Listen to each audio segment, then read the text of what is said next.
गई इन गई इंदिये सुकाये, जोगे वेदे कसाय नाणेय, संजम दंसन लेसा, भविया सम्मत सन्नी आहारे, गुणजीवा पज्जती, पाणासन्नाय मग्गणा ओय, उव ओगो वियकमसो, विसंतु परुवणा भणिया, झाणाविय पज्जाविय, झाय कुलकोडी संजुआ सव्वे, गहनादियेण भणिया, कमेण 24 ठाणानी. अंतिम शासन नायक 1008 भगवान महावीर स्वामी की जय. द्वादशांगो श्रुत देवी की जय. स्वाध्याय कक्ष संपेपर्यंत आपणा सर्वांना चतुर्विध आहाराचा त्याग असणार आहे. 24 ठाण चर्चा आपण बघतो आहे आणि या चर्चेअंतर्गत 13व गुणस्थान आम्ही बघतो आहे. सयोग केवली जिनांचं. सयोग केवली जिन यांची संख्या सांगितलेली आहे 9,98,502. एवढी ही सयोग केवली जिन भगवंतांची संख्या अढाई द्वीपामध्ये मॅक्झिमम असू शकते. संख्या यापेक्षा जास्त होणार नाही, कमी असू शकते आणि कमीत कमी 2.5 द्वीपात ही संख्या राहील तर 20 ही संख्या असतेच असते, यापेक्षा कमी होऊ शकत नाही. तर अशी ही 13व्या गुणस्थानाची संख्या आणि 13व्या गुणस्थानाच्या अनेक विशेषता आपण बघितलेल्या आहे. या 13व्या गुणस्थानात आता फक्त तो 7 वेदनीय कर्माचा इर्यापथ आश्रव करतो आहे आणि इच्छेविरहित मोहनीय कर्म नसल्यामुळे इच्छा विरहित गमन पण त्यांचं होऊ शकतं. भव्य जीवांचा पुण्याचा उदय हा त्यासाठी प्रामुख्याने कारण मानला जातो आणि जिथे जोर असेल जास्त त्या ठिकाणी त्यांचं गमन सहज रीतीने होतं भगवंतांच्या इच्छेशिवाय. शिवाय याच गुणस्थानामध्ये भगवंतांची दिव्य ध्वनी पण कीर्ते. तीर्थंकर केवली असेल तर 12 समवशरण सभा लागून त्यांचं कार्य होतं. साधे केवली असेल तर कदाचित गंधकुटीची रचना होऊन त्यांच्या दिव्य ध्वनीचा लाभ भव्य जीवांना प्राप्त होऊ शकतो. आणि असे हे जे 13व्या गुणस्थानवरती जीव आहे यांचा हा 13व्या गुणस्थानाचा काळ ज्यावेळेला अंतर्मुहूर्त शिल्लक राहिलेला आहे, 13व्या गुणस्थानाचा काळ, आणि तेव्हा जर बाकीच्या 3 अघाती कर्मांची स्थिती जास्त असेल आणि आयु कर्माची आता कमी राहिलेली आहे, अशा परिस्थितीमध्ये ते समुद्घात करतात. जीवाचे म्हणजे प्रदेश समुद्घातामध्ये आत्मप्रदेश तैजस आणि कार्माण शरीरासोबत बाहेर पडतात आणि परत मूळ शरीरामध्ये वापस येतात. अशा दोनही प्रकारच्या क्रिया या समुद्घातात कोणत्याही समुद्घातामध्ये घडत असतात. असे हे समुद्घात 7 प्रकारचे आहे. या ठिकाणी आपल्याला केवल समुद्घात बघायचे, जो केवली भगवंतांना 3 अघाती कर्मांची स्थिती समान करण्यासाठी होणार आहे. आता यामध्ये केवली समुद्घात किसे कहते हैं प्रश्न है. दंड, कपाट, प्रतर और लोकपूर्ण रूप जीव प्रदेशों की अवस्था को केवली समुद्घात कहते हैं. जिस प्रकार मदिरा के फेन आकर समाप्त हो जाता है, उसी प्रकार समुद्घात में देहस्थ आत्म प्रदेश बाहर निकलकर फिर शरीर में समा जाते हैं.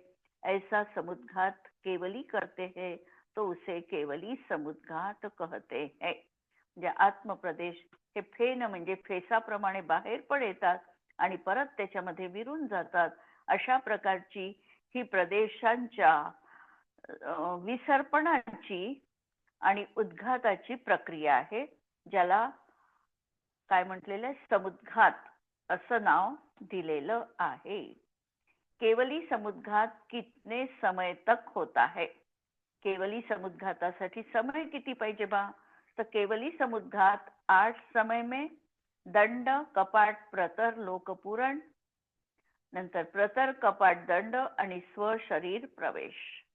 प्रथम समय में दंड, अनंतर अगले समय में कपाट, तृतीय समय में मंथान, हे पण यांचं एक नाव आलेलं आहे मंथान, ज्याला आपण प्रतर म्हणतो. आणि चतुर्थ समय में लोकव्यापी, पांचवें समय में संकोच क्रिया, छठे समय में फिर मंथन, सातवें समय में कपाट और इसका संकोच होकर आठवें समय में दंड हो जाता है. आता समुद्घाताचं हे तर 8 समयाचं वर्णन आपण ऐकलेलं आहे आणि या प्रत्येकाचं वैशिष्ट्य आता आपल्याला बघायचं आहे. पहिला दंड समुद्घात. दंड म्हणजे जसा एखादा दंड असतो, हा ज्याप्रमाणे उभा असतो त्याप्रमाणे उभे जे आत्मप्रदेश विष्कंभ रूपामध्ये निघतात. आत्मप्रदेश तेजस आणि शरीरासोबत निघतात. त्यांचं परम औदारिक शरीर अवस्थित आहे, त्यामध्ये बदल झालेला नाही, परंतु आत्मप्रदेशांची लिंक मात्र त्या ठिकाणी बाहेर निघालेली आहे आणि तेजस आणि कार्माण शरीर देखील त्यासोबत असणार आहे. आता दंड समुद्घातात जिनकी अपने विष्कंभ से कुछ अधिक तिगुनी परिधि है, ऐसे पूर्व शरीर के बाहल्य रूप अथवा पूर्व शरीर से तिगुने बाह्य रूप दंडाकार से केवली भगवान के जीव प्रदेशों का कुछ कम 14 राजू उससे ध्रुव फैलने का नाम दंड समुद्घात है. दंड समुद्घाताला समजण्यासाठी आता जिनेंद्र भगवंतांची कल्पना मनामध्ये आणा की जिनेंद्र भगवान आता त्यांनी 13व्या गुणस्थानाचा त्यांचा काळ संपलेला आहे आणि निश्चल एका ठिकाणी ते ध्यानारूढ झालेले आहे. असे केवली भगवान आमच्या मनपटलावर आपल्याला आणायचे आहे.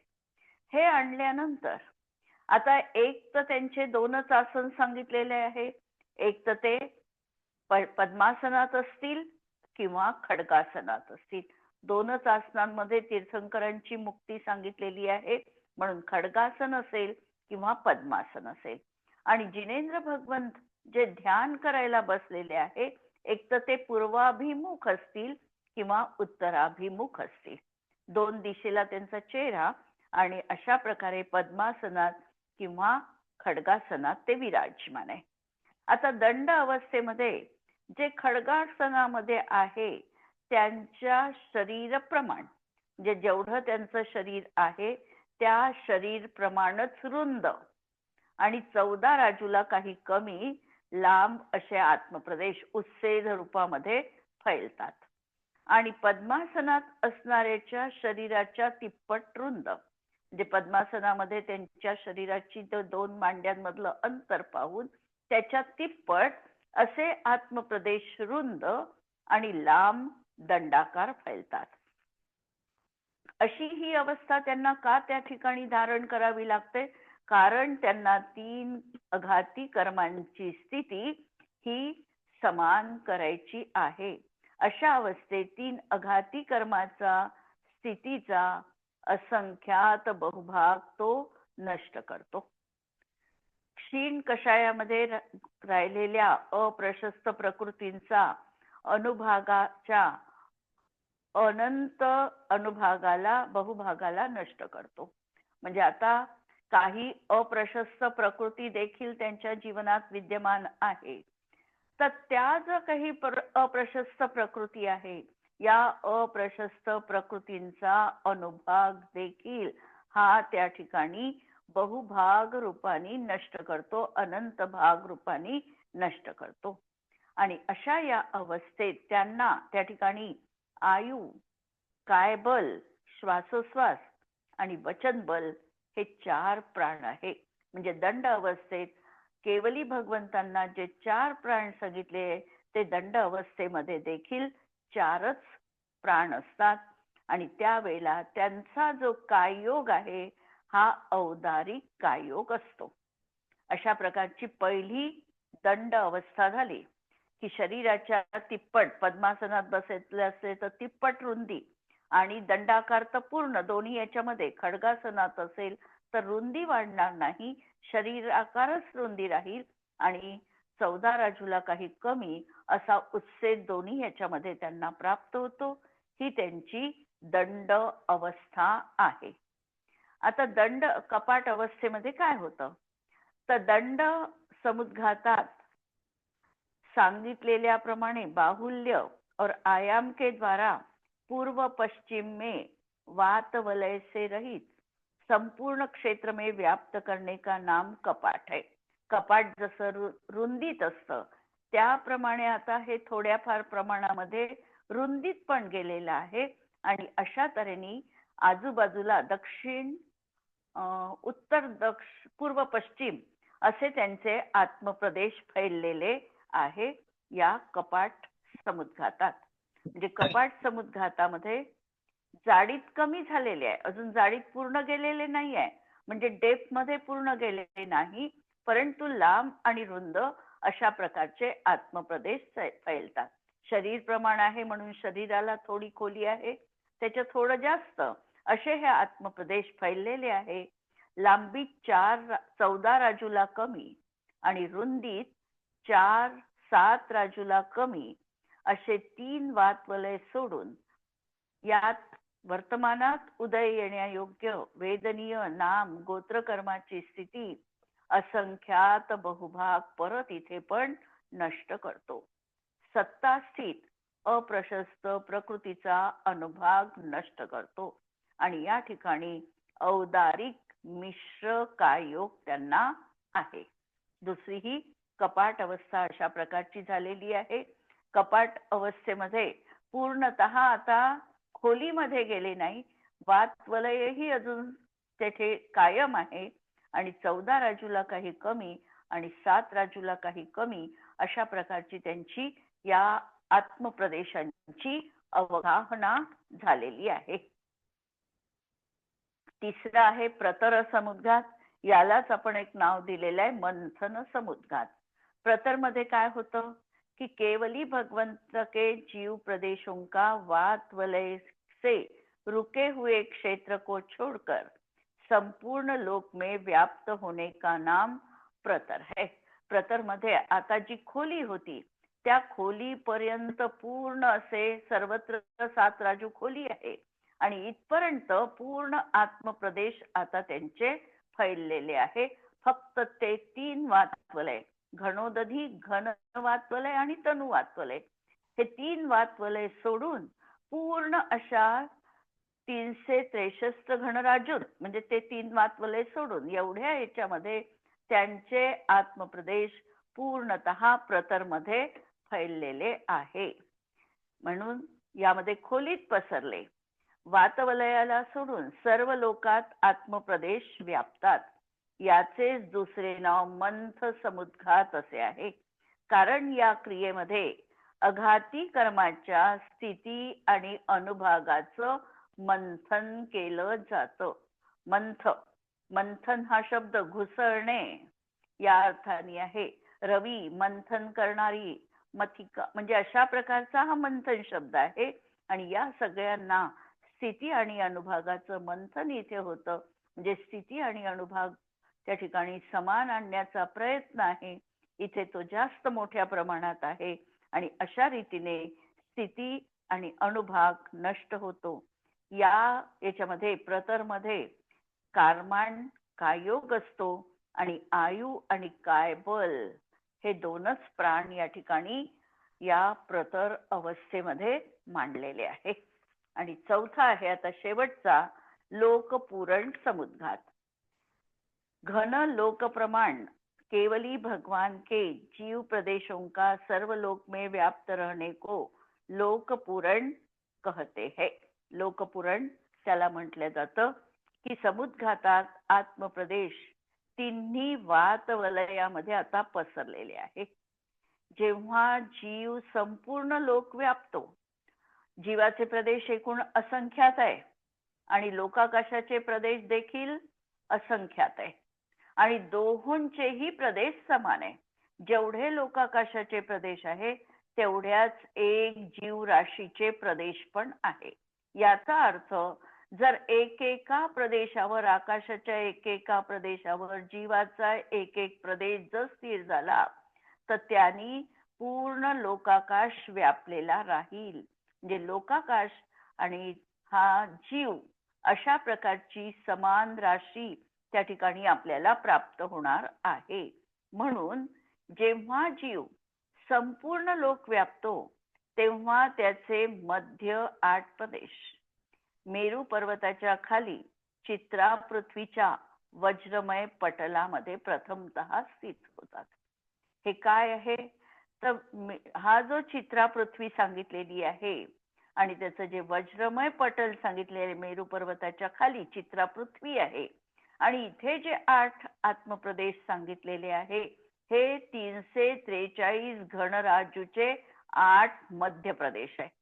म्हणजे या पृथ्वीचा मध्य हा चित्रा पृथ्वीच्या खाली या 8 भाग हा पृथ्वीचा या 363 घनराज्यूचा म्हणजे पूर्ण लोकाकाशाचा हा मध्य 8 प्रदेशांचा आहे. आणि जीवाचा देखील हे जे 8 आत्मप्रदेश स्थिर सांगितलेले आहे हा जीवाचा पण मध्य आहे. म्हणून हे मध्य प्रदेश बरोबर त्या मध्यावर येतात आणि वरचे प्रदेश वर आणि खालचे प्रदेश खाली अशा प्रकारची ही लोक प्रतर पूर्ण अशी आत्मप्रदेशांची रचना तिथे होते. म्हणजे एकेका लोकाकाशाच्या प्रदेशावर एक एक आत्म्याचा प्रदेश या केवळ एक स्थिर समयपर्यंत लोकपुरण अवस्थेमध्ये राहिल्या जातो. आणि इथे जो काय योग आहे हा कार्माण काय योग आहे आणि इथे पण 2च प्राण आहे, आयु आणि श्वासोश्वास. आयु आणि कायबल, आयु आणि कायबल, कारण श्वासोश्वास अपर्याप्तक अवस्थेत राहत नाही आणि म्हणून इथे 2 प्राण आहे, आयु आणि कायबल असे 2 प्राण आहे. आणि इथे ही कर्माची स्थिती आणि अनुभाग घडतो आणि परत आता उलट्या क्रमाने ज्या क्रमाने हा लोक पुरण पर्यंत गेल्या रिव्हर्स गाडी येऊन परत मूळ शरीरामध्ये हा प्रवेश करतो.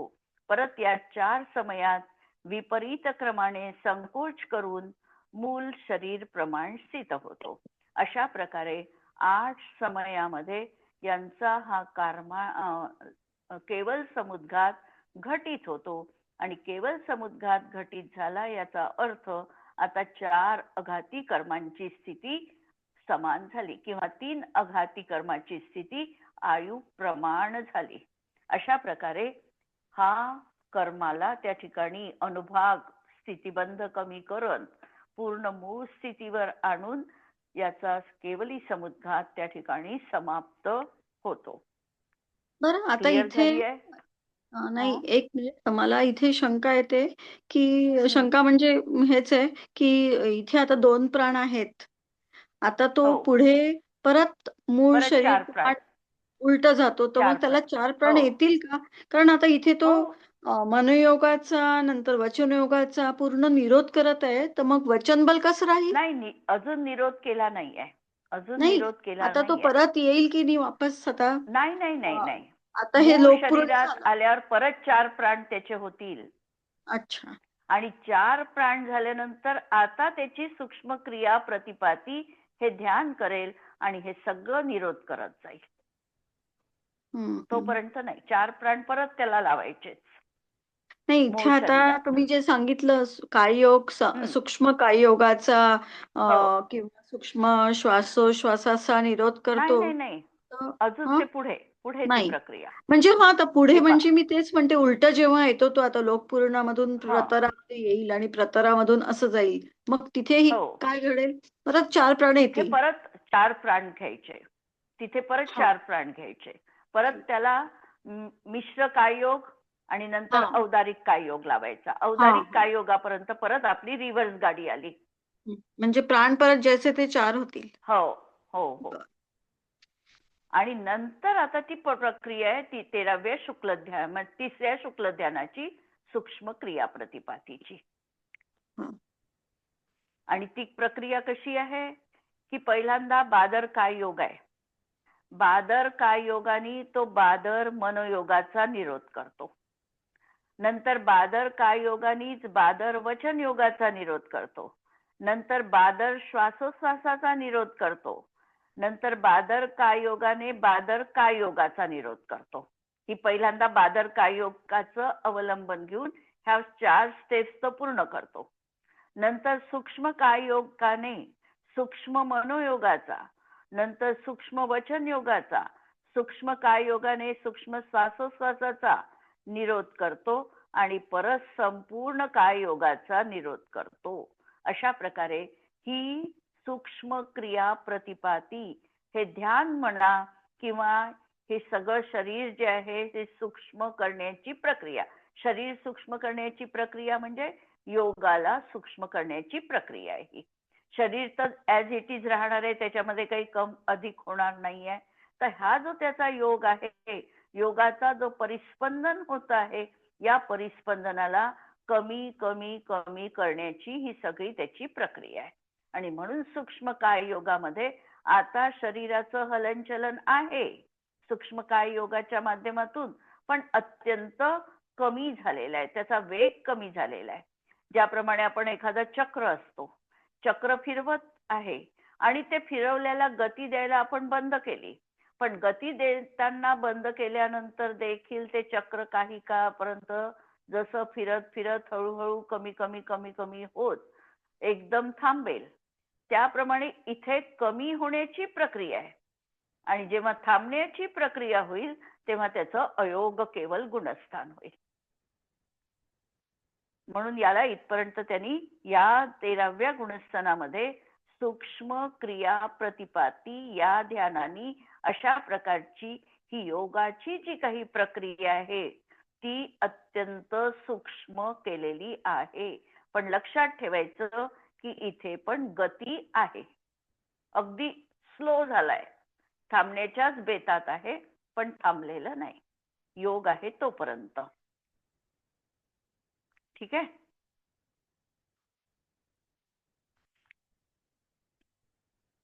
असं हा लोकपुराण पर्यंत आपण आलो. आता किस समुद्घात में कौन सा योग होता है? योग कोणता है बा? तो केवली समुद्घात के समय योग, दंड रूप फैलाने एवं समेटने के समय, समटने के समय घेतलंच आहे, दोन्ही समय औदारिक का योग, कपाट रूप फैलने और समेटने के समय औदारिक मिश्र, प्रतर रूप फैलाने एवं समटने के समय कारमान का योग आणि लोकपूर्णामध्ये परत कारमान का योग, मूल शरीर में प्रवेश के प्रथम समय में परत औदारिक का योग. अशा प्रकारे पर्याप्त होणे तक.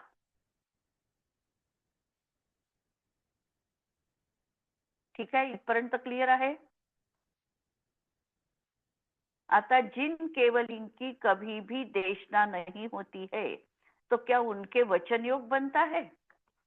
आता प्रश्न आहे, मुक केवली आहे, मुक केवली आहे तर त्यांना तर वचन ते बोलतच नाही आहे, मग त्यांना वचन योग आहे की नाही आहे बा? की वचन योग नाही असं म्हणू शकतो? काय लावाल? वचन योग त्यांनाही लावावाच लागतो. याचं कारण अंतर्मुहूर्तात योगाची बदल आहेच आणि 13व्या गुणस्थानाचा काळ मोठा आहे. जर त्यांना आम्ही म्हटलं की ते काय योगातच स्थित आहे तर असं संभवू शकत नाही. म्हणून जिन केवली भगवान की देशना नहीं होती उनके भी वचन योग होता ही है, क्योंकि बोलने से वचन योग का कोई संबंध नहीं है. वचन योग तो आत्म प्रदेशों के परिस्पंदन स्वरूप है. दूसरी बात, सामान्य रूप से एक योग का उत्कृष्ट काल भी एक अंतर मुहूर्त ही होता है. इसीलिए मुक केवली के भी वचन योग होने में कोई बाधा नहीं है. कारण योगाची पलटणी आहेच, योग बदलतच आहे. योग बदलत आहे याचा अर्थ मनोयोग, वचन योग, काय योग अशा प्रकारे योग बदलणार आहे आणि म्हणून त्या ठिकाणी हा वचन योग त्यांना पण असणार आहे. जिन केवली भगवान का विहार नहीं होता क्या उनके काय योग होता है? हाँ, जिन केवली भगवान का विहार नहीं होता उनके भी कायोग होता ही है, क्योंकि कायोग का कायिक चेष्टाओं के साथ कोई संबंध नहीं है। योग तो आत्मप्रदेशों के परिस्पंदन स्वरूप होता है. जिकडे याचा प्रयत्न विशेष आहे, म्हणजे क्षायोक्षमिक भावामध्ये असं म्हटलं जातं की ज्या दृष्टीने यांनी प्रयत्न केलेला आहे तो योग त्या ठिकाणी असणार आहे. मनाचा प्रयत्न असेल तर मनोयोग आहे. आता इथे प्रयत्न नाही आहे, पण त्यांची ती सहज घडणारी घटना आहे या ठिकाणी. आता कोणत्याही तऱ्हेने वचन बोलण्याचा प्रयत्न नाही आहे त्यांच्या जीवनामध्ये, तरी देखील स्वाभाविक रीतीने वचनयोग, कायोग, मनोयोग अशा तऱ्हेने बदलणार आहे. यद्यपि औदारिक काय का उत्कृष्ट काल, औदारिक कायोगाचा उत्कृष्ट काल कुछ कम 22,000 वर्ष कहा है. कशाच्या अपेक्षेने कथन आलेलं आहे? 22,000 वर्ष. औदारिक कायोग उत्कृष्ट एखाद्या जीवाला राहू शकेल तर किती काळ राहू शकतो?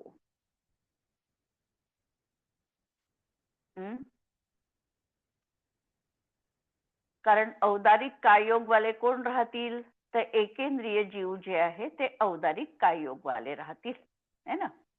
कारण त्यांना सगळ्या एकेंद्रिय जीवांना एकटा औदारिक कायोगच आहे. त्यांना औदारिक कायोग निरंतर निरंतर राहिला तर निगोदी जीवांच्या अपेक्षेने जर पाहला तर तो कसा राहणार आहे? अभव्यांच्या अपेक्षेने जो निगोदातून नित्य निगोदातून निघतच नाही त्याच्या अपेक्षेने हा औदारिक कायोगच त्यांना अनादी अनंत राहणार आहे. विवक्षा लक्षात घ्या. क्लिअर? आता एखादा जीव निगोदी पर्याय मधून बाहेर पडला, निगोदी अवस्थेतून बाहेर पडला, तो पृथ्वी कायिक झाला, जल कायिक झाला, कोणताही होईल तो त्या ठिकाणी. क्लिअर नाही झालं. निरंतर राहील तर म्हणजे तो अपर्याप्त अवस्थेत राहील ना हा जीव. हॅलो. हा अपर्याप्त अवस्थेतही राहिला तरीही मिश्र होईल, त्याचा कारमान होईल, औदारिक होईल, हे तीन होतील. हॅलो वहिनी, एक मिनिट. हा डिस्टर्बन्स आहे मला, मधलं बिलकुल ऐकू नाही आलं. नाही, आता जो तुम्ही म्हटलं निगोदी जीवात किती राहील म्हटलं? तर निगोदी जीवामध्ये तो जन्म मरण करत राहील.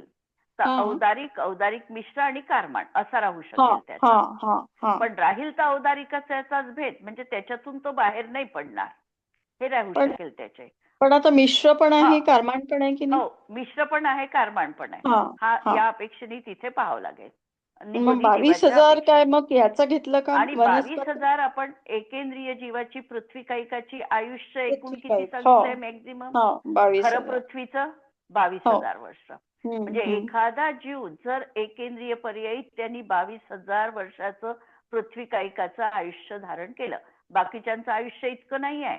वनस्पती कायिकांचं पाहिलं तर 10,000 वर्षच आहे, है ना. अग्निकायिकाचं 3 दिवसाचंच आहे. हा, तर असं हे आयुष्य पाहिलं तर सगळ्यात जास्त आयुष्य पृथ्वीकायिक जीवांचं आहे.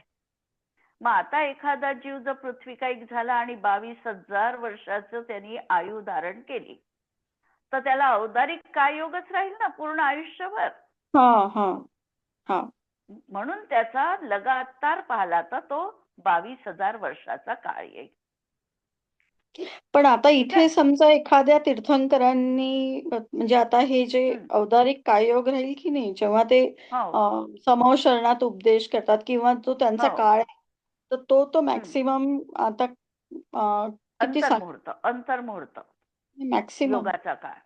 योगाचा वचन योगापासून म्हणजे द्विनिंद्रियापासून बदलणारच आहे.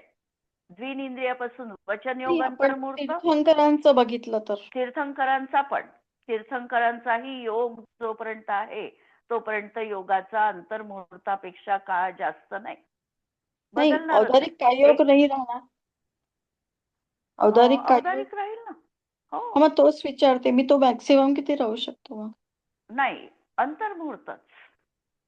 का बरं? मग इथे का अंतर आपण बदलतोय? वचन योग राहील. अच्छा, वचन योग झालं की काय योग असं म्हणताय? असं बदल आहे. अच्छा अच्छा. एक अंतर्मुहूर्त वचन योग राहिल्यानंतर परत मनोयोग होईल, परत वचन योग होईल. बदल आहे, हा कोणताही हा होईल, हा. कोणत्या नंतर, अच्छा पण अच्छा बदल अच्छा. आहे. म्हणजे हम्म. अंतर्मुहूर्तापेक्षा द्विनिंद्रियापासून कोणालाही लगातार एकच कायोग राहणार नाही. हम्म. ठीक. द्विनिंद्रियामध्ये औदारिक आणि वचन बल म्हणजे वचन योग बदलत जाईल. काय बल, काय योग आणि वचन योग बदलत जाईल. द्विनिंद्रिय राहिला तर औदारिक कायोग हा एकेंद्रिय पृथ्वीकायिक जीवांना 22,000 वर्षाचा राहू शकतो. बस.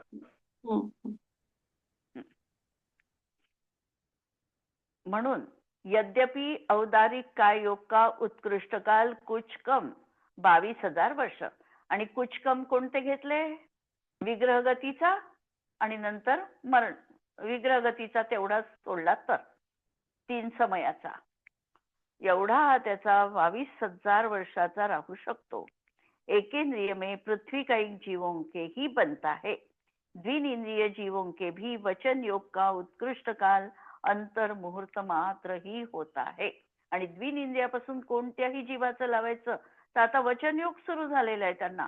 भलाही तो अनुभय वचन योग आहे, पण एक अंतर्मुहूर्तापर्यंत औदारिक काय योग राहील, एक अंतर्मुहूर्त वचन योग राहील. म्हणजे अंतर्मुहूर्त छोटा मोठा असू शकेल, कितीही असू शकेल, पण अशा प्रकारचा बदल द्विनिंद्रियापासून संयोग केवली भगवंतांपर्यंत हा असा बदल राहणारच आहे. तीसरा शुक्ल ध्यान काय योग से ही होता है, ऐसा तत्वार्थ सूत्र महासबंध में कहा है. त्रैक योग काय योगा योगा नाम. यदि उनके काय योग नहीं होता तो तृतीय शुक्ल ध्यान कैसे होगा? तृतीय शुक्ल ध्यान के अभाव में योग निरोध आदि क्रियाएं कैसे संपन्न होगी? अतः जो केवली भगवान विहार नहीं करते हैं उनके भी तृतीय शुक्ल ध्यान होता है, तब उसके काय योग भी होता है, ऐसा मानने में कोई विरोध नहीं है. म्हणून हे तिथेही अशा प्रकारचा शुक्ल ध्यान असताना देखील अशा प्रकारचा बदल त्या ठिकाणी योगाच्या माध्यमातून होणारा आहे. म्हणून त्रैक योग काय योगा योगा नाम हे जे सूत्र सांगितलं त्याच्यावरून आपल्याला ही गोष्ट या ठिकाणी सिद्ध होते. बाकीचं प्रकरण आपण उद्याला घेऊया. इथे थांबू. जिनवाणी के ज्ञान ते सुजे लोकालोक, सो जिनवाणी मस्तक नमो सदा देत हूँ खो. नमो अरिहंताणम नमो सिद्धाणम नमो आयर्याणम नमो उज्जयाणम नमो लोये सवसाहुणम. सर्वांना जय जिनेंद्र.